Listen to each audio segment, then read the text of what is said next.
Hi hello everyone, welcome to my channel Srishti tutorial for maths. ನಾನು ಇವತ್ತಿನ ದಿನ Karnataka TET exam 2014ರ question paper 2ರಲ್ಲಿ ಬರುವಂತಹ ಮ್ಯಾಥಮೆಟಿಕ್ಸ್ ಕ್ವಶನ್ ಅನ್ನ ನಿಮ್ಮ ಜೊತೆ ಹಂಚ್ಕೊಳ್ತಾ ಇದ್ದೀನಿ. ಸೊ ಬನ್ನಿ ಕ್ಲಾಸ್ ಶುರು ಮಾಡೋಣ.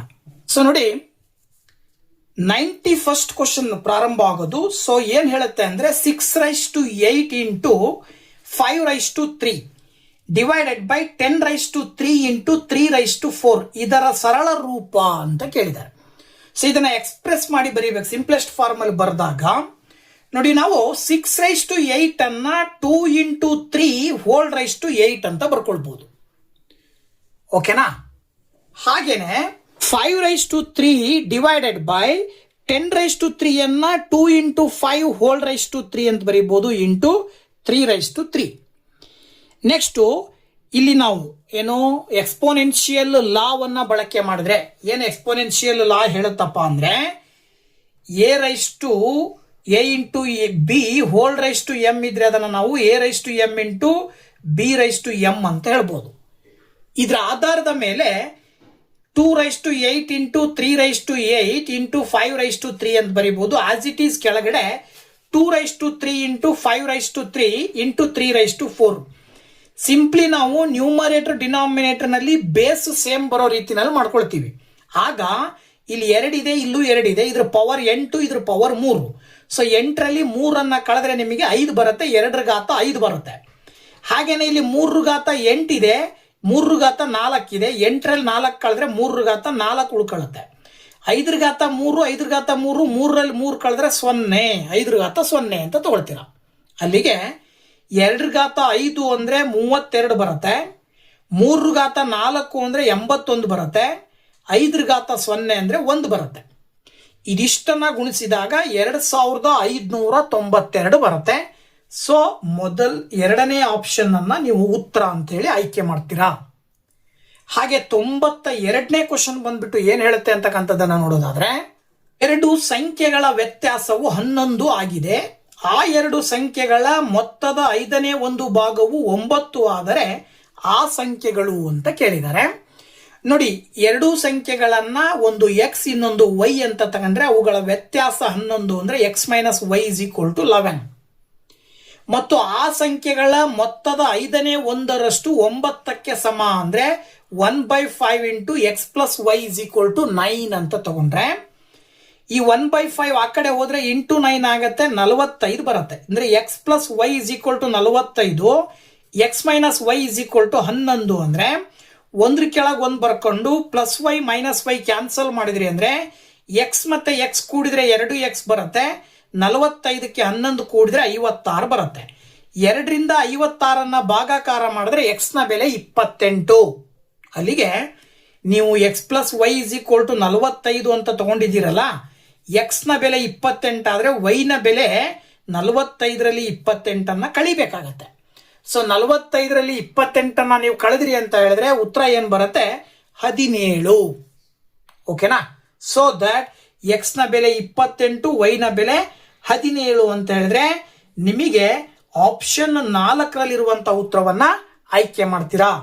ಹಾಗೆ 93ನೇ ಕ್ವಶನ್, 3ರಿಂದ ಭಾಗವಾಗುವ ಎಲ್ಲಾ 2 ಅಂಕಿಗಳ ಸಂಖ್ಯೆಗಳ ಮೊತ್ತವು ಅಂತ ಕೊಟ್ಟಿದ್ದಾರೆ. ಸೊ 3ರಿಂದ ಭಾಗವಾಗುವ ಅಂಕಿಗಳು ಯಾವ್ಯಾವು ಅಂತ ನೋಡಿದ್ರೆ 2 ಅಂಕಿಯ ಸಂಖ್ಯೆಗಳು ಪ್ರಾರಂಭ ಆಗೋದು 10ರಿಂದ.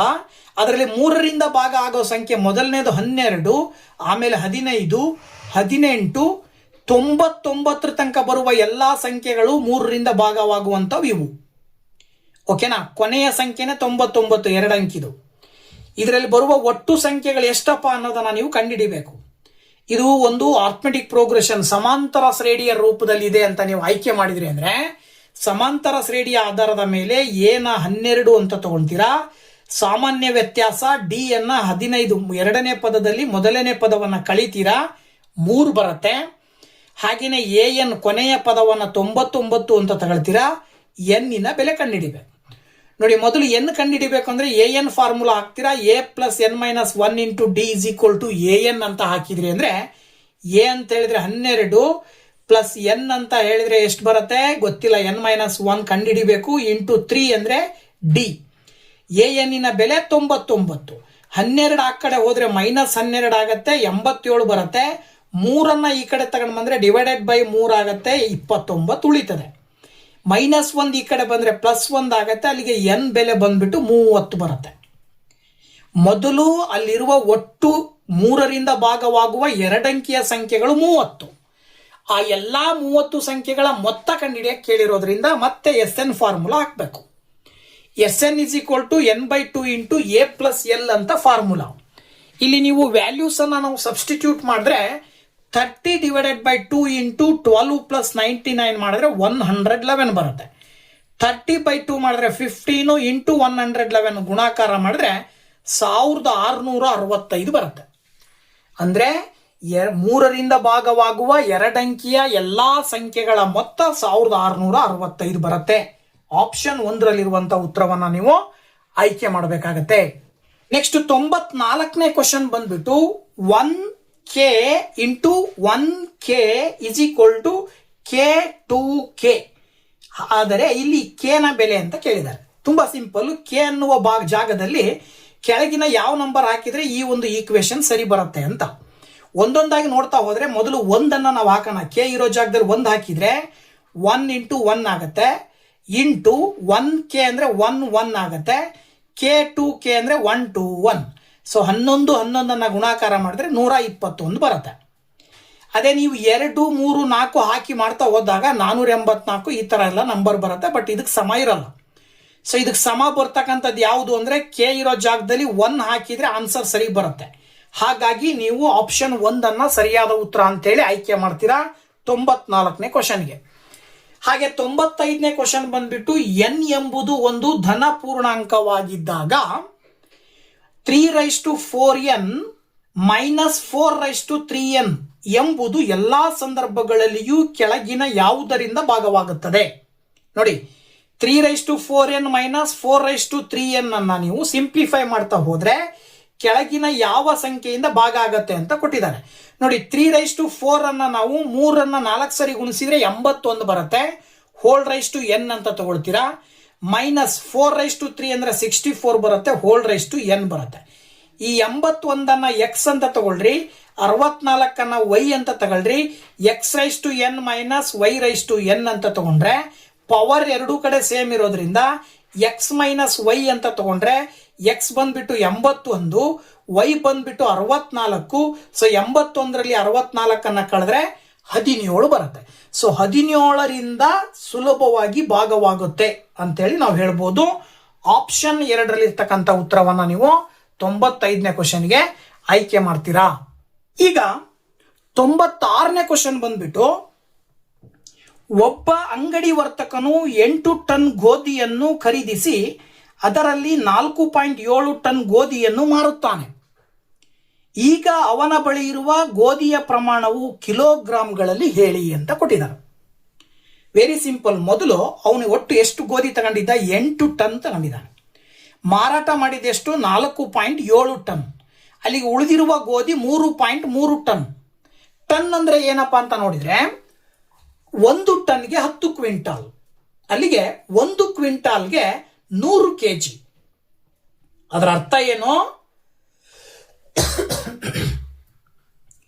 3.3 × 10 ಮಾಡಿದ್ರೆ ಕ್ವಿಂಟಾಲ್ ಆಗುತ್ತೆ, ಇಂಟು 100 ಮಾಡಿದ್ರೆ ಕೆಜಿ ಬರುತ್ತೆ.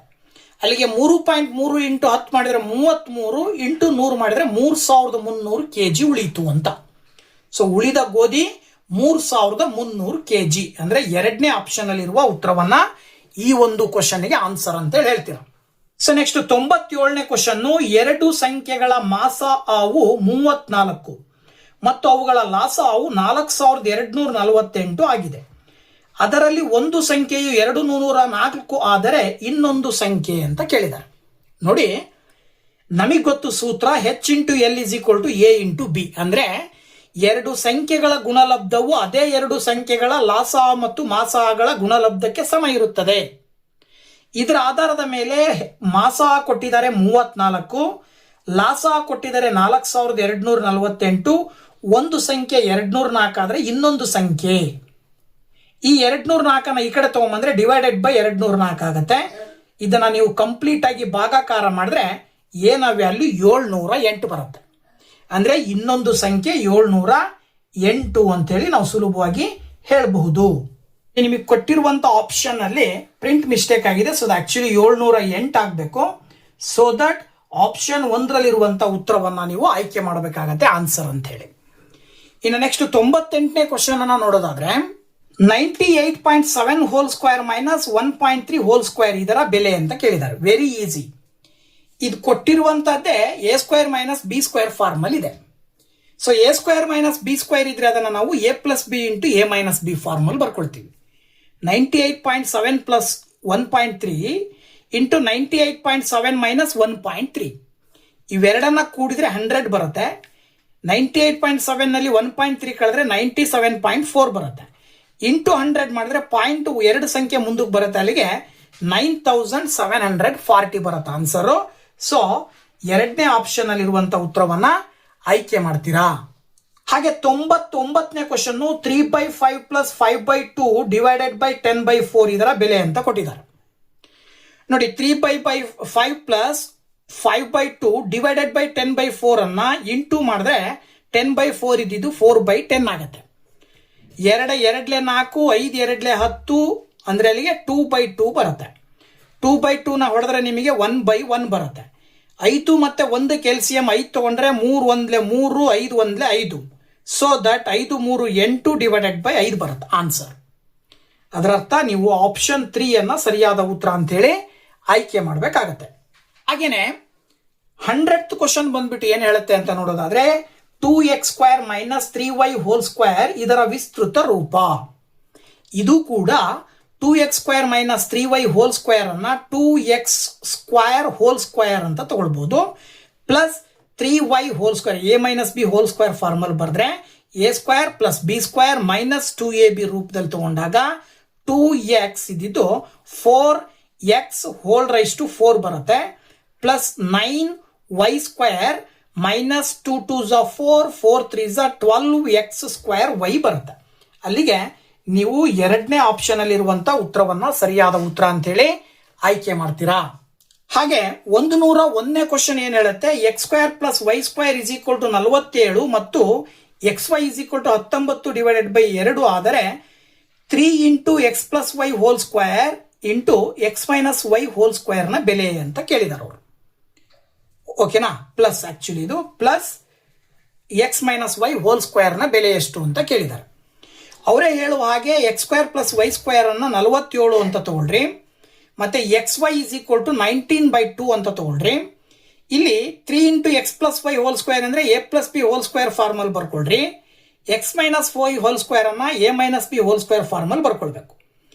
X square plus y square ಇರೋ ಜಾಗದಲ್ಲಿ 47, ಇಲ್ಲೂ ಕೂಡ 47. 2 ಇಂಟು ಎಕ್ಸ್ ವೈ ಅಂದ್ರೆ 19/2 ಮೈನಸ್ 2 ಇಂಟು 19/2. 2 2 ಕ್ಯಾನ್ಸಲ್, ಇಲ್ಲೂ 2 2 ಕ್ಯಾನ್ಸಲ್. 3 ಇಂಟು 47 ಪ್ಲಸ್ ಇಲ್ಲಿ 19 ಉಳಿತು. 47 ಮೈನಸ್ ಇಲ್ಲಿ 19 ಉಳಿತು. ಅಲ್ಲಿಗೆ 3 ಇಂಟು 47 ಪ್ಲಸ್ 19 ಮಾಡಿದ್ರೆ 66 ಬರುತ್ತೆ. ಇಲ್ಲಿ 47 ಮೈನಸ್ 19 ಮಾಡಿದ್ರೆ 28. ಇವೆರಡನ್ನ ಮಲ್ಟಿಪ್ಲೈ ಮಾಡಿದಾಗ 198ಗೆ ನೀವು 28 ಅನ್ನ ಆಡ್ ಮಾಡಿದ್ರಿ ಅಂತ ಹೇಳಿದ್ರೆ 28 ಅನ್ನ ಆಡ್ ಮಾಡಿದ್ರಿ ಅಂತ ಹೇಳಿದ್ರೆ 8ಕ್ಕೆ 8 ಕೂಡಿದ್ರೆ 16. ಹಾಗೇನೆ 9 10 2 12ಕ್ಕೆ 2 ಒಂದು ಕ್ಯಾರಿ ಅಲ್ಲಿಗೆ 226 ಬರುತ್ತೆ. ಸೊ ನಿಮಗೆ 4ನೇ ಆಪ್ಷನ್ ಅಲ್ಲಿರುವಂತ ಉತ್ತರವನ್ನ ಸರಿಯಾದ ಉತ್ತರ ಅಂತೇಳಿ ಆಯ್ಕೆ ಮಾಡ್ತೀರಾ. ಇನ್ನು 102ನೇ ಕ್ವಶನ್ ಎಕ್ಸ್ ನ ಶೇಕಡ 15 ಎಂಬುದು ವೈ ನ ಶೇಕಡ 20ಕ್ಕೆ ಸಮನಾದರೆ ಎಕ್ಸ್ ಇಷ್ಟು ವೈ. ನೋಡಿ 115 ಇಂಟು ಎಕ್ಸ್ ಅನ್ನೋದು 120 ಇಂಟು ವೈಗೆ ಸಮ ಅಂತ ಕೊಟ್ಟಿದ್ದಾರೆ.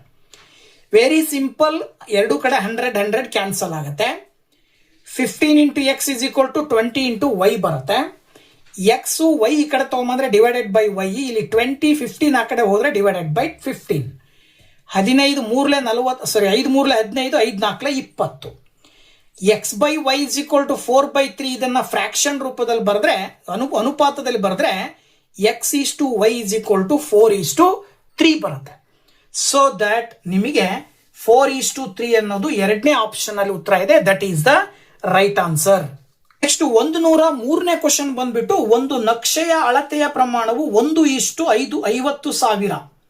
ಈ ನಕ್ಷೆಯಲ್ಲಿ ಎಬಿಸಿ ಎಂಬ ತ್ರಿಭುಜಾಕಾರದ ನಿವೇಶನವನ್ನು ಕ್ರಮವಾಗಿ ಎಬಿ 2 ಸೆಂಟಿಮೀಟರ್, ಬಿಸಿ 3.5 ಸೆಂಟಿಮೀಟರ್ ಮತ್ತು ಕೋನ ಎಬಿಸಿ 90 ಡಿಗ್ರಿ ಆಗುವಂತೆ ಗುರುತಿಸಿದೆ.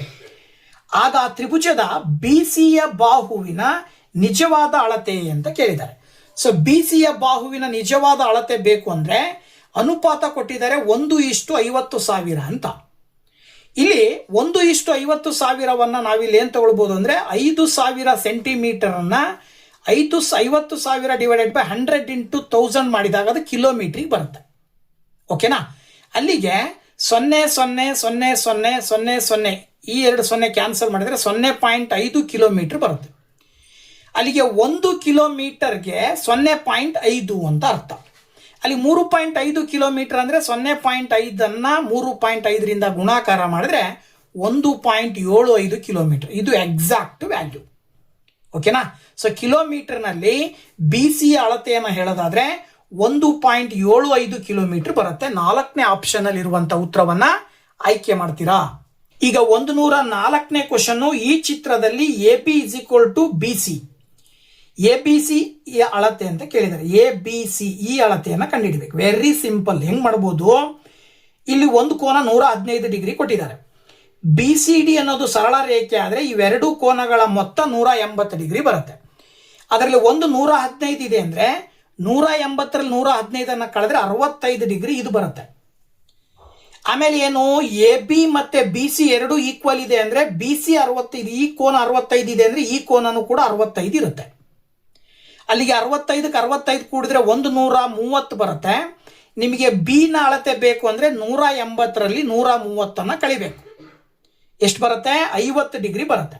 ಸೊ ದಟ್ ಕೋನ ABC ಅಳತೆ 50 ಡಿಗ್ರಿ ಅಂತ ನಾವು ಸುಲಭವಾಗಿ ಆಪ್ಷನ್ 1 ಆಯ್ಕೆ ಮಾಡಬಹುದು. ಇನ್ನು 105ನೇ ಕ್ವಶನ್, ಒಂದು ಚಕ್ರೀಯ ಚತುರ್ಭುಜದಲ್ಲಿರುವ ವಿರುದ್ಧ ಕೋನಗಳ ಮೊತ್ತ ಅಂತ ಕೊಟ್ಟಿದ್ದಾರೆ. ನೋಡಿ, ಚಕ್ರೀಯ ಚತುರ್ಭುಜ ಅಂತ ಹೇಳಿದ್ರೆ ನಮಗೆ ಗೊತ್ತು. ಈ ಒಂದು ಚಕ್ರೀಯ ಚತುರ್ಭುಜ ABCD ನಲ್ಲಿ ಎಲ್ಲಾ ಕೋನಗಳನ್ನು ನೋಡಿದಾಗ ಎಲ್ಲಾ ಕೋನಗಳು ಪಾರ್ಶ್ವ ಕೋನಗಳ ಮೊತ್ತ 180 ಡಿಗ್ರಿ ಇರುತ್ತೆ, ಅಥವಾ ಅಭಿಮುಖ ಕೋನಗಳ ಮೊತ್ತ 180 ಡಿಗ್ರಿ ಇರುತ್ತೆ. ಇದರ ಆಧಾರದ ಮೇಲೆ ಅವರೇ ಕೊಟ್ಟಿರ್ತಕ್ಕಂಥದ್ದು ಇಲ್ಲಿ ವಿರುದ್ಧ ಕೋನಗಳ ಮೊತ್ತ ಎಷ್ಟಿರುತ್ತಪ್ಪ ಅಂದ್ರೆ ಇದೊಂದು ಕೋನ ಇದೊಂದು ಕೋನ ಅಂತ ತಗೊಂಡ್ರೆ ಈ ಎಲ್ಲಾ ಕೋನಗಳ ಮೊತ್ತ ಸಮ ಇರಬೇಕು ಅಂತ ಹೇಳಿದ್ರೆ ಪ್ರತಿ ಕೋನನು 90 ಡಿಗ್ರಿ ಬರಬೇಕು. ಈ ಕೋನನು 90, ಈ ಕೋನನು 90, ಈ ಕೋನನು 90, ಈ ಕೋನನು 90 ಅಂದ್ರೆ ಎಗೆ ವಿರುದ್ಧ ಕೋನ ಸಿ. ಸೊ ಎ 90 ಡಿಗ್ರಿ ಇದೆ ಅಂದ್ರೆ ಸಿನು 90 ಡಿಗ್ರಿ ಇರುತ್ತೆ. ಎ ಮತ್ತೆ ಸಿ ಎರಡನ್ನ ಕೂಡಿದ್ರೆ 180 ಡಿಗ್ರಿ ಬರುತ್ತೆ. ಸೊ ಹಾಗಾಗಿ ಒಂದು ಚಕ್ರೀಯ ಚತುರ್ಭುಜದಲ್ಲಿರುವ ವಿರುದ್ಧ ಕೋನಗಳ ಮೊತ್ತ 180 ಡಿಗ್ರಿ ಅಂತ. ಹಾಗೆ 106ನೇ ಕ್ವಶನ್ ಬಂದ್ಬಿಟ್ಟು ತ್ರಿಭುಜದ 3 ಹೊರ ಕೋನಗಳ ಮೊತ್ತ ಅಂತ ಕೊಟ್ಟಿದ್ದಾರೆ. ಸಾಮಾನ್ಯವಾಗಿ ನಮಗೆ ಗೊತ್ತಿರ್ತಕ್ಕಂಥದ್ದು ತ್ರಿಭುಜದ ಒಳಕೋನಗಳ ಮೊತ್ತ 180 ಡಿಗ್ರಿ ಇರುತ್ತೆ. ಅದರ ಆಧಾರದ ಮೇಲೆ ಪ್ರತಿ ಕೋನನು 60 ಡಿಗ್ರಿ ಅಂತ ತಗೊಂಡ್ರೆ ಈ ಒಂದು ಸರಳ ರೇಖೆಯಲ್ಲಿ ಒಂದು 60 ಡಿಗ್ರಿ ಇದ್ರೆ ಈ ಎರಡು ಕೋನಗಳ ಮೊತ್ತ 180 ಡಿಗ್ರಿ ಇರುತ್ತೆ. ಸೊ ಹಾಗಾಗಿ ಒಂದು ಕೋನ 120 ಡಿಗ್ರಿ. ಇದೇ ರೀತಿ ಇಲ್ಲೂ ಕೂಡ ಹೊರ ಕೋನ 120 ಡಿಗ್ರಿ ಇರುತ್ತೆ. ಈ ಕಡೆನೂ ಕೂಡ ಹೊರ ಕೋನ 120 ಡಿಗ್ರಿ ಇರುತ್ತೆ. ಮೂರು ಹೊರ ಕೋನಗಳನ್ನ ಕೂಡಿದಾಗ 120 ಇಂಟು 3 ಮಾಡ್ತೀರಾ. ಎಷ್ಟು ಬರುತ್ತೆ?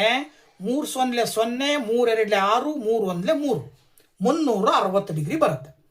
ಸೊ ಹಾಗಾಗಿ ಈ 360 ಡಿಗ್ರಿ ಅನ್ನೋದು ಯಾವುದಕ್ಕೆ ಸಮ ಇರುತ್ತೆ? ಎಷ್ಟು ಕೋನಗಳಿದಾವೆ ಇಲ್ಲಿ ಅಂತ ಅಂದ್ರೆ 4 ಇಂಟು 90 ಮಾಡಿದ್ರೆ 360 ಡಿಗ್ರಿ ಬರುತ್ತೆ. ಅಂದ್ರೆ 4 ಲಂಬ ಕೋನಗಳಿದಾವೆ. ಎಷ್ಟು ಲಂಬ ಕೋನಗಳಿದಾವೆ? 4 ಲಂಬ ಕೋನಗಳಿದಾವೆ ಅಂತ ಹೇಳಿ ನೀವು ಸುಲಭವಾಗಿ ಹೇಳ್ಬೋದು. ಇನ್ನು 107ನೇ ಕ್ವಶನ್ ನೋಡೋದಾದ್ರೆ ನೋಡಿ, 107ನೇ ಕ್ವಶನ್, ಒಂದು ಸಮಬಾಹು ತ್ರಿಭುಜ ಇದೆ. ಈ ಸಮಬಾಹು ತ್ರಿಭುಜದ ಪರಿಭ್ರಮಣ ಕೋನ ನೋಡಿ, ವೆರಿ ಸಿಂಪಲ್. ABC ತ್ರಿಭುಜದಲ್ಲಿ ಒಂದು ಕೋನ ಸಮಬಾಹು ಆಗಿರೋದ್ರಿಂದ ಪ್ರತಿ ಕೋನ 60 ಡಿಗ್ರಿ ಇರ್ತಾವೆ. ಈ ಪ್ರತಿ ಕೋನ 60 ಡಿಗ್ರಿ ಇದ್ರೆ ಒಂದು ಕೋನವನ್ನ ಎಳೆದಾಗ ಒಂದು ರೇಖೆ BCಯನ್ನ ಮುಂದುವರಿಸಿದಾಗ ಹೊರಗಡೆ ಒಂದು ಕೋನ ರಚನೆ ಆಗುತ್ತೆ. ಆ ಹೊರ ಕೋನ ಎಷ್ಟು ಅಂತ ಕೇಳಿದ್ದಾರೆ. ಸೊ ಒಂದು 60 ಡಿಗ್ರಿ ಇದೆ ಅಂದ್ರೆ ಇನ್ನೊಂದೆಷ್ಟಿರುತ್ತೆ? 2ರ 180 ಡಿಗ್ರಿ ಮೊತ್ತ ಆದ್ರೆ 60 ಕಳೆದ್ರೆ 120 ಡಿಗ್ರಿ. ವೆರಿ ಡೆಡ್ ಈಸಿ ಆಗಿರುವಂತ ಕ್ವಶನ್. ಹಾಗಾಗಿ 107ಕ್ಕೆ 120 ಸರಿಯಾದ ಉತ್ತರ. ಇನ್ನು ನೆಕ್ಸ್ಟ್ 108ನೇ ಕ್ವಶನ್, 28 ಸೆಂಟಿಮೀಟರ್ ತ್ರಿಜ್ಯವಿರುವ ಒಂದು ಚಕ್ರವು 352 ಮೀಟರ್ ದೂರವನ್ನು ಚಲಿಸಲು ಬೇಕಾಗುವ ಸುತ್ತುಗಳ ಸಂಖ್ಯೆ ಅಂತ ಕೊಟ್ಟಿದ್ದಾರೆ. ನೋಡಿ, ಮೊದಲು ಆ ಒಂದು ವೃತ್ತಾಕಾರವನ್ನು ಹೊಂದಿರುವಂತಹ ಚಕ್ರದ ಪರಿಧಿಯನ್ನು ಕಂಡುಹಿಡ್ಕೋಬೇಕು. ಚಕ್ರದ ಪರಿಧಿ ಎಷ್ಟಿರುತ್ತಪ್ಪ ಅಂತ ಹೇಳಿದ್ರೆ 2πr 2 × 22/7 ತ್ರಿಜ್ಯ ಬಂದ್ಬಿಟ್ಟು 28 ಕೊಟ್ಟಿದ್ದಾರೆ. ಸಿಂಪ್ಲಿಫೈ ಮಾಡಿದರೆ 176 ಸೆಂಟಿಮೀಟರ್ ಬರುತ್ತೆ. ದೂರ ಆಕ್ಚುಲಿ 352 ಮೀಟರ್ ಇದೆ. ಈ 352 ಮೀಟರನ್ನು ಸೆಂಟಿಮೀಟರ್ ಕನ್ವರ್ಟ್ ಮಾಡಿದ್ರೆ ಇಂಟು 100 ಮಾಡಿದ್ರೆ 35,200 ಸೆಂಟಿಮೀಟರ್ ಬರುತ್ತೆ. ಈ 35,200 ಸೆಂಟಿಮೀಟರ್ ಅನ್ನ ಸುತ್ತಬೇಕು, ಕಂಪ್ಲೀಟ್ ಮಾಡಬೇಕು ಅಂದ್ರೆ ಆ ಚಕ್ರ ಎಷ್ಟು ಬಾರಿ ಸುತ್ತಬೇಕು ಅಂದ್ರೆ ಚಕ್ರದ ಪರಿಧಿಯಿಂದ ಭಾಗಾಕಾರ ಮಾಡಬೇಕು. ಚಕ್ರದ ಪರಿಧಿ 176 ಇದೆ, ಒಟ್ಟು ದೂರ 35,200 ಇದೆ. ಸೊ 176ರಿಂದ 35,200 ನೀವು ಭಾಗಾಕಾರ ಮಾಡಿದ್ರಿ ಅಂತ ಹೇಳಿದ್ರೆ ಎಷ್ಟು ಬರುತ್ತಪ್ಪ ಉತ್ತರ? ಸೊ 200ರಿಂದ ಭಾಗಾಕಾರ ಮಾಡಿದ್ರೆ ಬರುತ್ತೆ. ಅಂದ್ರೆ ಅಲ್ಲಿಗೆ ಇಷ್ಟು ದೂರವನ್ನು ಕ್ರಮಿಸಬೇಕು ಅಂದ್ರೆ ಆ ಚಕ್ರ 200 ಸುತ್ತುಗಳನ್ನು ಸುತ್ತಬೇಕು.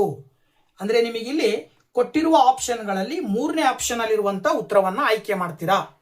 ಇನ್ನು 109ನೇ ಕ್ವಶನ್, ಈ ಚಿತ್ರದಲ್ಲಿ ಕೊಟ್ಟಿರುವ ಚಿತ್ರದಲ್ಲಿ AC ಮತ್ತು BDಗಳು ಪರಸ್ಪರ ಲಂಬಗಳಾಗಿವೆ. ಛಾಯೀಕೃತ ಭಾಗದ ವಿಸ್ತೀರ್ಣ 308 ಸ್ಕ್ವೇರ್ ಸೆಂಟಿಮೀಟರ್ ಆದ್ರೆ ACಯ ಅಳತೆ ಅಂತ ಕೇಳಿದ್ರೆ, ಅಂದ್ರೆ ACಯ ಉದ್ದ. Very simple. ಇದು ಒಂದು ವೃತ್ತಾಕಾರವನ್ನು 4 ಭಾಗ ಮಾಡಿದ್ದಾರೆ. 4ರಲ್ಲಿ 2 ಭಾಗಗಳಿಗೆ ಏನ್ ಮಾಡಿದ್ದಾರೆ? ಶೇಡ್ ಮಾಡಿದ್ದಾರೆ. ನೀವೇನ್ ಮಾಡಬೇಕು? AC ಅನ್ನುವಂತ ಒಂದು ವ್ಯಾಸದ ಉದ್ದವನ್ನ ಕಂಡುಹಿಡಿಬೇಕು. ಇಲ್ಲಿ ನೀವು ಶೇಡ್ ಮಾಡಿರುವ ಭಾಗ ವಿಸ್ತೀರ್ಣವನ್ನು ತಗೊಂಡ್ರೆ θ/360 × πr² ಆಗುತ್ತೆ. ದಟ್ ಈಸ್ ಈಕ್ವಲ್ ಟು 308 ಅಂತ ಹೇಳ್ತೀರಿ ನೀವು.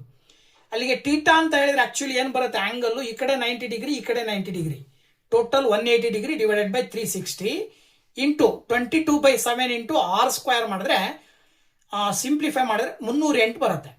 ಇಲ್ಲಿ 18ರಿಂದ 36, 18 ಎರಡ್ಲೆ ಹೋಗುತ್ತೆ, 2 11 ಬರುತ್ತೆ. ಅಲ್ಲಿಗೆ r² is equal to 308 into 7/11 ಅಂತ ತಗೊಳ್ತೀರಾ. ಅಥವಾ ಇದನ್ನ ಸಿಂಪ್ಲಿಫೈ ಮಾಡಿದಾಗ 28 ಇಂಟು 7 ಬರುತ್ತೆ. r² ಇಸ್ ಈಕ್ವಲ್ ಟು 196 ಆಗುತ್ತೆ. 196ನ ಸ್ಕ್ವೇರ್ ರೂಟ್ ಬಂದ್ಬಿಟ್ಟು 14. So that r is equal to 14. Radius 14. ನಿಮಗೆ ಕೇಳಿರೋದೇನು? ಡಯಾಮೀಟರ್ ಏನಿರುತ್ತೆ ಅದರ 2ರಷ್ಟು ಇರುತ್ತೆ. 14 ಇಂಟು 2 ಮಾಡಿದ್ರೆ 28 ಸೆಂಟಿಮೀಟರ್ ಬರುತ್ತೆ. ಸೊ ದಟ್ 2ನೇ ಆಪ್ಷನ್ ಅಲ್ಲಿ ಇರುವಂತಹ ಉತ್ತರವನ್ನ ಆಯ್ಕೆ ಮಾಡ್ತೀರಾ.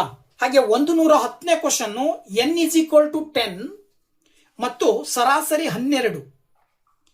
ಸಮ್ ಆಫ್ ಎಕ್ಸ್ ನ ಬೆಲೆ ಕಂಡುಹಿಡಿಬೇಕು ನೀವು. ಓಕೆನಾ? ಎನ್ ಬೆಲೆ ಕೊಟ್ಟಿದ್ದಾರೆ, ಅಂದ್ರೆ ಒಟ್ಟು ಫ್ರೀಕ್ವೆನ್ಸಿಗಳು ಎಷ್ಟು ಕೊಟ್ಟಿದ್ದಾರೆ, ಸರಾಸರಿ ಕೊಟ್ಟಿದ್ದಾರೆ. ನಮಗೆ ಸರಾಸರಿ ಕಂಡುಹಿಡಿಯುವ ಸೂತ್ರ sum of Fi into xi divided by sum of Fi ಅಂತ ಬರುತ್ತೆ. ಸರಾಸರಿ ಅವರೇ ಕೊಟ್ಟಿದ್ದಾರೆ 12. That is equal to sum of Fi into xi divided by sum of Fi n ಬಂದ್ಬಿಟ್ಟು 10. ಇದು ಈ ಕಡೆ ಬಂದ್ರೆ ಇಂಟು 10 ಆಗುತ್ತೆ, 120 ಬರುತ್ತೆ. ಇದು sum of Fi into xi ನ ಬೆಲೆ. ಸೊ ದಟ್ ಆಪ್ಷನ್ 1ರಲ್ಲಿರುವಂತಹ ಉತ್ತರವನ್ನ ಆಯ್ಕೆ ಮಾಡ್ತೀರಾ. ಸೊ ಇಲ್ಲಿವರೆಗೂ 2014ರ ಪೇಪರ್ 2ರಲ್ಲಿ ಬರ್ತಕ್ಕಂತಹ ಮ್ಯಾಥ್ಸ್ ಕ್ವಶನ್ ಅನ್ನ ನಿಮ್ ಜೊತೆ ಹಂಚ್ಕೊಂಡಿದ್ದೀನಿ. ನೆಕ್ಸ್ಟ್ ಪೇಪರ್ನೊಂದಿಗೆ ಮುಂದಿನ ವಿಡಿಯೋದಲ್ಲಿ ಬರ್ತೀನಿ. ಅಲ್ಲಿ ತನಕ ವೇಟ್ ಮಾಡ್ತಾ ಇರಿ ಅಂತ ಹೇಳ್ತಾ thank you very much. Bye bye.